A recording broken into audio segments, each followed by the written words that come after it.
Você já pensou até onde uma mãe seria capaz de ir para garantir o futuro de seu filho favorito? Mesmo que isso significasse tramar um engano contra o próprio marido. Mesmo que isso destruísse para sempre a relação entre irmãos.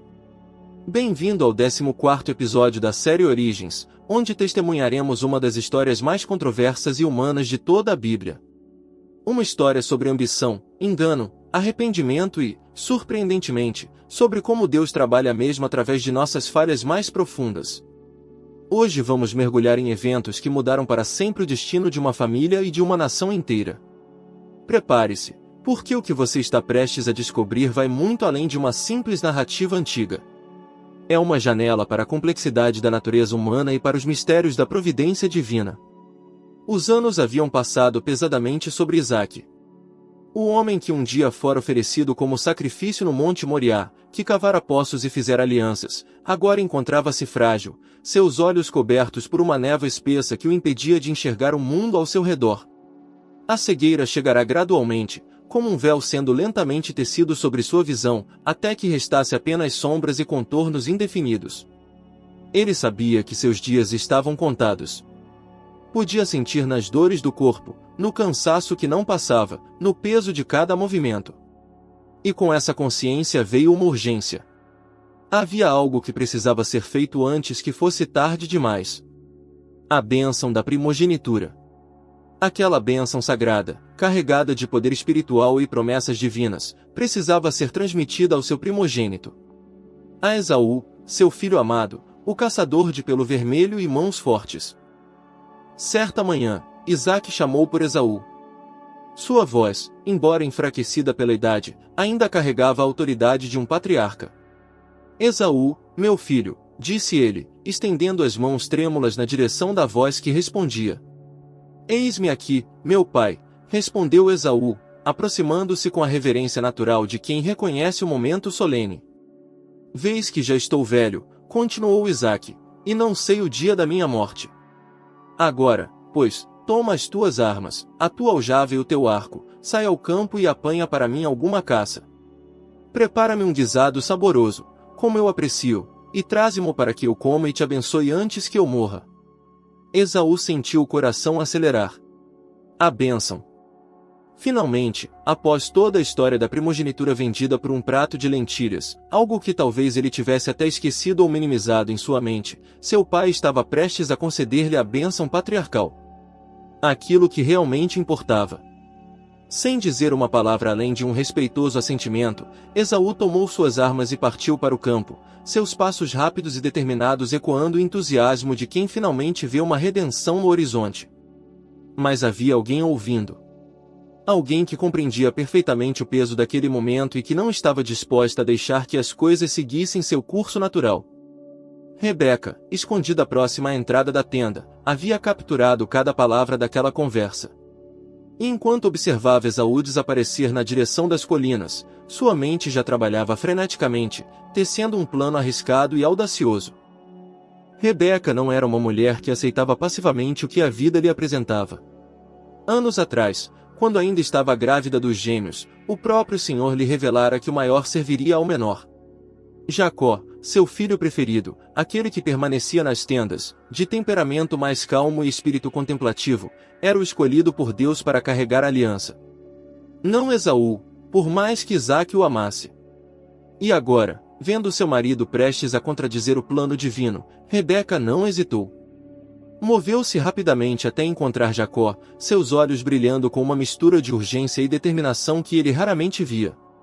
Jacó, meu filho, ela disse, segurando-o pelos ombros, ouvi teu pai falar com Esaú. Ele pediu que Esaú lhe trouxesse caça e preparasse um guisado para que possa abençoá-lo antes de morrer. Jacó sentiu um aperto no peito. Ele sabia o que isso significava. Mas antes que pudesse responder, Rebeca continuou, sua voz baixa mas firme. Agora, filho meu, ouve-me no que te ordeno. Vai ao rebanho e traze-me 2 bons cabritos. Deles farei um guisado saboroso para teu pai, como ele aprecia. Tu o levarás a teu pai para que coma, e ele te abençoe antes de sua morte. O silêncio que se seguiu foi pesado. Jacó olhou para sua mãe, processando a magnitude do que ela estava propondo. Não era apenas um engano. Era uma violação profunda da confiança, uma traição ao pai cego e vulnerável, uma usurpação do lugar de seu irmão. E, no entanto, havia algo mais. Havia promessa. Havia profecia pronunciada antes mesmo de seu nascimento. Eis que Esaú, meu irmão, é homem cabeludo, e eu sou homem liso, disse Jacó, sua voz revelando não exatamente hesitação moral, mas preocupação prática. Talvez meu pai me apalpe, e serei a seus olhos como enganador. Assim, trarei sobre mim maldição e não bênção. A resposta de Rebeca foi imediata e resoluta. Meu filho, caia sobre mim a tua maldição. Apenas ouve-me e vai buscar-me os cabritos. Havia uma força inabalável naquelas palavras, o tipo de determinação que não admite questionamentos. E Jacó, seja por obediência filial, seja por seu próprio desejo pela bênção, seja por uma combinação complexa de ambos, cedeu. Ele foi e trouxe os cabritos. Rebeca, com as mãos experientes de quem conhecia profundamente os gostos de seu marido, preparou o guisado exatamente como Isaque apreciava. Cada tempero, cada textura, cada detalhe cuidadosamente elaborado para que não houvesse suspeita. Mas o disfarce precisava ir além da comida. Rebeca pegou as melhores roupas de Esaú, aquelas que ainda carregavam o cheiro forte de campo, de suor e terra, o perfume característico do caçador. Vestiu-as em Jacó. Depois, em um ato de criatividade impressionante e perturbadora, ela pegou as peles dos cabritos e as colocou sobre as mãos de Jacó e sobre a parte lisa de seu pescoço.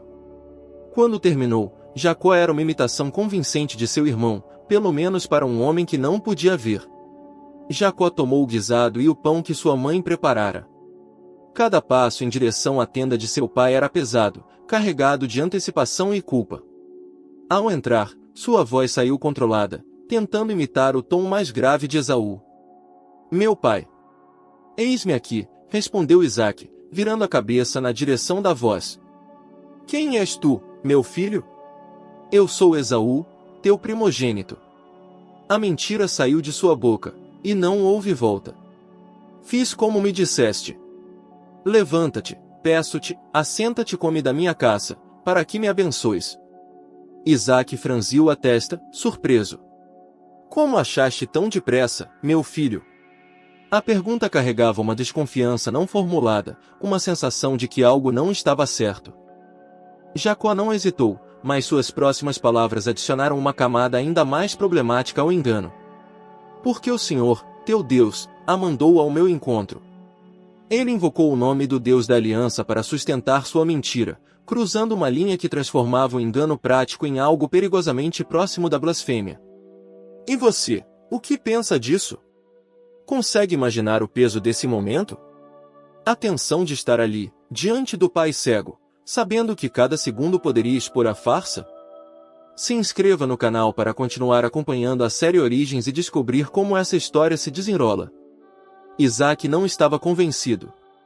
Chega-te, peço-te, para que te apalpe, meu filho, e saiba se és meu filho Esaú ou não. O coração de Jacó deve ter disparado naquele instante, mas ele se aproximou. As mãos trêmulas de Isaque tocaram-no, apalpando os braços, o pescoço, sentindo o pelo das peles de cabrito sob seus dedos. A voz é a voz de Jacó, murmurou Isaque, ainda perturbado, porém as mãos são as mãos de Esaú. Ele permaneceu ali, dividido entre os sentidos, entre o que ouvia e o que tocava. A dúvida pairava no ar como uma nuvem densa. Mas finalmente, confiando mais no tato do que na audição, ele fez a pergunta decisiva. És tu mesmo meu filho Esaú? Eu sou, respondeu Jacó, cravando mais fundo a estaca da mentira. Aproxima-te e beija-me, meu filho, disse Isaque.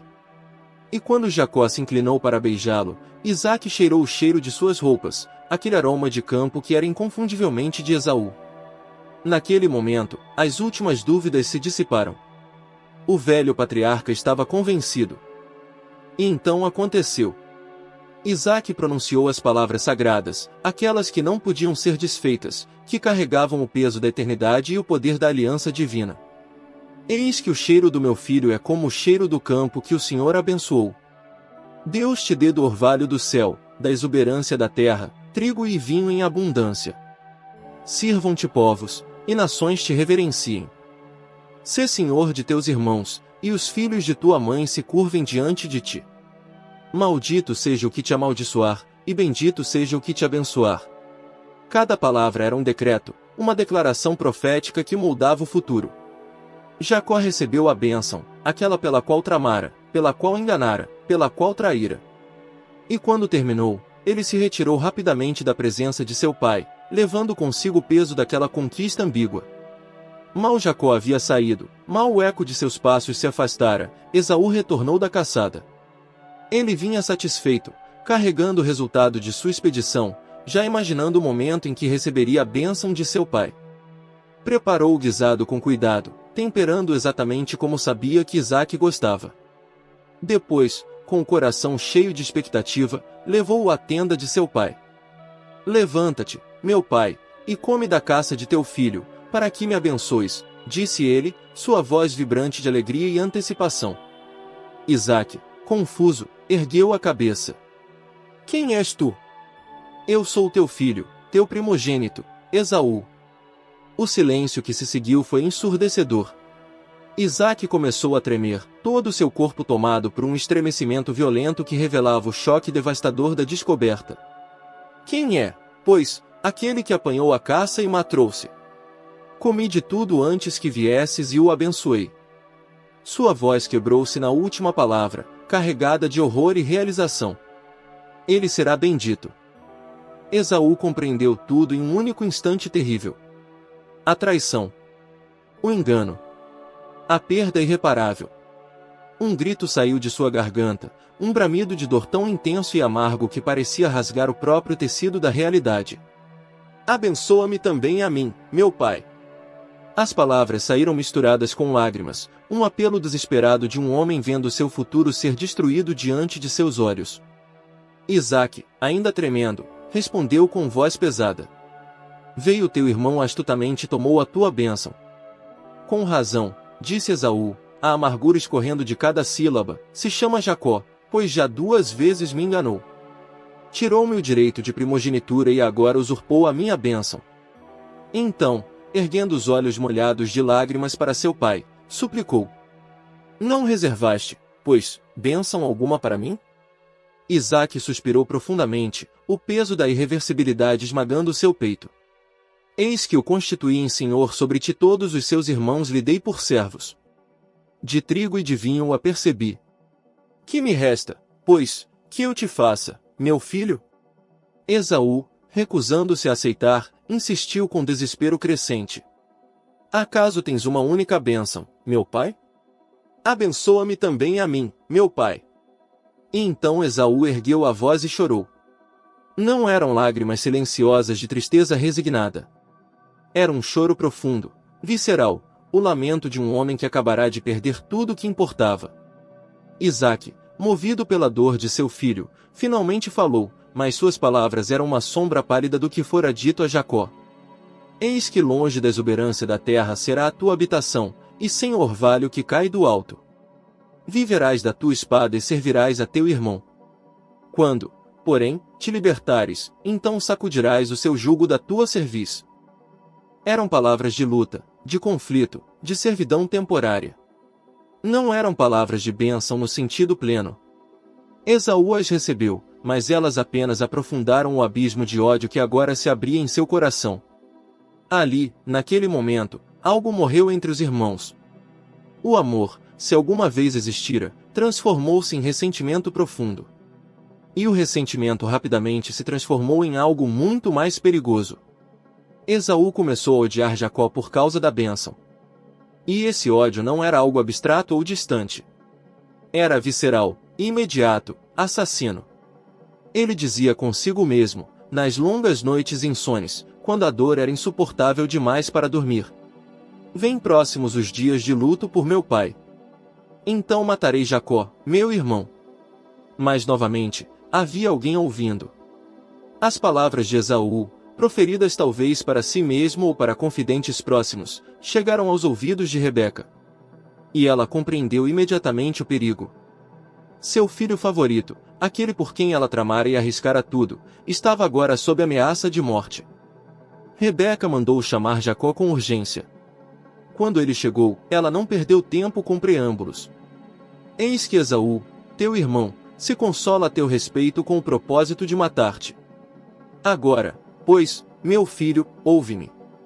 Levanta-te e foge para a casa de Labão, meu irmão, em Harã. Fica com ele alguns dias, até que passe o furor de teu irmão, até que se desvie de ti a ira de teu irmão e se esqueça do que lhe fizeste. Então mandarei trazer-te de lá. Alguns dias. Ela acreditava que seria apenas alguns dias.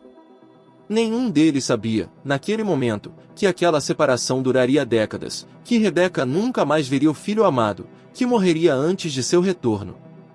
Mas havia outra questão prática. Isaque precisava ser convencido a permitir a partida de Jacó, e fazê-lo fugir abertamente por causa de Esaú revelaria toda a profundidade da divisão familiar. Então Rebeca foi até Isaque com uma queixa diferente, uma que tocava em algo que ambos compartilhavam. Enfadado estou da minha vida, por causa das filhas de Et, disse ela, referindo-se às esposas estrangeiras de Esaú. Se Jacó tomar esposa dentre as filhas de Et, como estas, das filhas desta terra, para que me servirá a vida? Era uma preocupação legítima, embora não fosse a verdadeira razão para a urgência. Mas funcionou. Isaque, já pesaroso por tudo o que acontecerá, chamou Jacó e lhe deu instruções claras. Não tomes esposa dentre as filhas de Canaã, disse ele. Levanta-te, vai a Padã-Arã, a casa de Betuel, pai de tua mãe, e toma lá por esposa uma das filhas de Labão, irmão de tua mãe. E então, em um momento de extraordinária graça e confirmação, Isaque abençoou Jacó novamente. Desta vez não havia engano, não havia disfarce. Era o reconhecimento pleno, consciente e intencional da escolha divina. Deus Todo-Poderoso te abençoe, te faça fecundo e te multiplique para que venhas a ser uma multidão de povos. Te dê a bênção de Abraão, a ti e a tua descendência contigo, para que possuas a terra de tuas peregrinações, concedida por Deus a Abraão. Aquelas palavras eram mais do que uma bênção paterna. Eram a confirmação da aliança, a transmissão oficial da promessa feita a Abraão e repetida a Isaque. Jacó, o enganador, estava sendo estabelecido como o portador da aliança. E com essa bênção ecoando em seus ouvidos, ele partiu para Harã, deixando para trás tudo o que conhecia. A jornada era longa e solitária. Jacó caminhava pelos caminhos pedregosos, cada passo afastando mais de sua casa, de seu pai envelhecido, de sua mãe protetora, e sim, também de seu irmão que jurou matá-lo. O peso do que fizeram acompanhava como uma sombra. Ele havia conquistado a bênção, mas a que custo? Sua família estava destruída. Ele era agora um fugitivo, expulso da terra que um dia deveria herdar. Enquanto o sol começava a se pôr, tingindo o céu de tons alaranjados e púrpuras, Jacó chegou a um lugar que mais tarde seria conhecido, mas que naquele momento era apenas mais uma parada anônima em sua jornada. Exausto, tanto física quanto emocionalmente, ele procurou um lugar para passar a noite. Não havia tendas, não havia conforto. Apenas o deserto, as pedras e o céu cada vez mais escuro. Jacó tomou uma das pedras do lugar, colocou-a como travesseiro, e deitou-se ali mesmo, sob as estrelas. Era um contraste gritante com a vida que conhecera nas tendas de seu pai, com os confortos de casa, com a proteção materna. Agora estava só, completamente só, com nada além de suas roupas, sua culpa e as promessas de um Deus que ele mal começava a conhecer pessoalmente. E então, enquanto dormia naquele lugar solitário e desolado, algo extraordinário aconteceu. Jacó teve um sonho. Mas não era um sonho comum, nebuloso e confuso como costumam ser os sonhos. Era vívido, claro, transbordando de significado e presença divina. Ele viu uma escada. Estava apoiada na terra, exatamente onde ele dormia, mas seu topo alcançava os céus, perfurando o véu entre o mundo físico e o espiritual. E ali, naquela escada impossível que conectava duas realidades, anjos de Deus subiam e desciam continuamente. Não era uma visão estática. Era movimento constante, uma comunicação ativa entre o céu e a terra, entre Deus e a humanidade. E acima da escada, em um esplendor que não pode ser adequadamente descrito em palavras humanas, estava o Senhor. E ele falou. Sua voz ecoou através do sonho, através da alma de Jacó, carregando peso e autoridade, mas também ternura inesperada. Eu sou o Senhor, Deus de Abraão, teu pai, e Deus de Isaque. Deus estava se apresentando, estabelecendo conexão não apenas com Jacó, mas com a linhagem inteira da aliança. E então vieram as promessas, uma após a outra, cada uma expandindo o escopo e a grandeza do que Deus estava fazendo. A terra em que agora estás deitado, toda darei, a ti e à tua descendência. A tua descendência será como o pó da terra. Te estenderás para o ocidente e para o oriente, para o norte e para o sul. Em ti na tua descendência serão abençoadas todas as famílias da terra. Eram promessas cósmicas, promessas que abrangiam nações e gerações, que falavam de multidões incontáveis e de bênção universal. Mas então veio algo ainda mais pessoal, algo que tocou diretamente no coração da situação desesperadora de Jacó. Eis que eu estou contigo, e te guardarei por onde quer que fores, e te farei voltar a esta terra, porque te não desampararei, até cumprir eu aquilo que te hei referido. Você percebe a profundidade disso? Jacó estava fugindo, expulso, sozinho, carregando a culpa de seus enganos. E Deus, em vez de condená-lo, em vez de rejeitá-lo, em vez de escolher outro, apareceu para ele com promessas de presença constante, proteção inabalável e retorno garantido. Não porque Jacó merecesse, mas porque Deus é fiel às suas promessas e escolhas soberanas. Jacó despertou do sono. E suas primeiras palavras revelam a magnitude do que acabará de experimentar. Na verdade, o Senhor está neste lugar, e eu não o sabia. Havia espanto genuíno em sua voz, uma admiração reverente diante da descoberta de que o Deus do universo, o Deus de seus pais, estava ali, naquele lugar comum e aparentemente esquecido. O medo tomou conta dele, mas não era terror. Era temor reverente, o tipo de medo que nasce do encontro com o sagrado. Quão temível é este lugar! É a casa de Deus, a porta dos céus. Naquela manhã, Jacó se levantou cedo. Pegou a pedra que havia servido como seu travesseiro, aquela testemunha silenciosa de um encontro divino, e a ergueu como coluna. Depois, derramou azeite sobre ela, consagrando-a, marcando aquele lugar como sagrado, como um memorial do que Deus fizera ali. E deu ao lugar um nome novo: Betel, Casa de Deus. Mas Jacó não parou apenas no memorial físico. Ali mesmo, naquele lugar onde Deus lhe aparecerá, ele fez um voto. Sua voz, falando para o céu, carregava compromisso e súplica, barganha e adoração misturados. Se Deus for comigo, e me guardar nesta jornada que empreendo, e me der pão para comer e roupa que me vista, de modo que eu volte em paz para a casa de meu pai, então o Senhor será o meu Deus. Esta pedra que erigi por coluna será a casa de Deus. E de tudo quanto me concederes, certamente eu te darei o dízimo. Há quem critique esse voto como condicional, como se Jacó estivesse negociando com Deus. Mas talvez seja mais honesto do que isso. Talvez seja simplesmente Jacó, em toda a sua humanidade imperfeita, tentando processar o encontro com o divino, tentando responder à graça imerecida com um único tipo de compromisso que ele, naquele momento, sabia fazer. E então, com o coração mais leve do que quando chegará, com a esperança renovada e propósito redescoberto, Jacó continuou sua jornada em direção a Harã. Ele ainda era o mesmo homem que enganara seu pai e usurpara a bênção de seu irmão. Mas agora era também um homem que encontrara Deus pessoalmente, que receberá promessas diretas do Todo-Poderoso, que sabia, com certeza inabalável, que não estava sozinho. A estrada à frente ainda seria longa e difícil. Haveria mais enganos, mais lutas, mais dores. Jacó ainda tinha muito a aprender sobre o Deus que agora chamava de seu. Mas algo fundamental havia mudado naquela noite em Betel. O Deus de Abraão e de Isaque tornará-se também o Deus de Jacó. E essa conexão pessoal, essa aliança renovada, essa presença prometida, faria toda a diferença nos anos que estavam por vir. Enquanto refletimos sobre essa história extraordinária, somos confrontados com verdades profundas e desconfortáveis sobre a natureza humana e sobre a natureza de Deus. Vemos uma família profundamente disfuncional, marcada por favoritismo, engano e manipulação.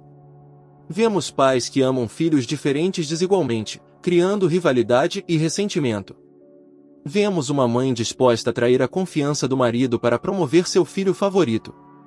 Vemos um filho que mente para o próprio pai vulnerável e idoso. Vemos outro filho consumido por ódio assassino.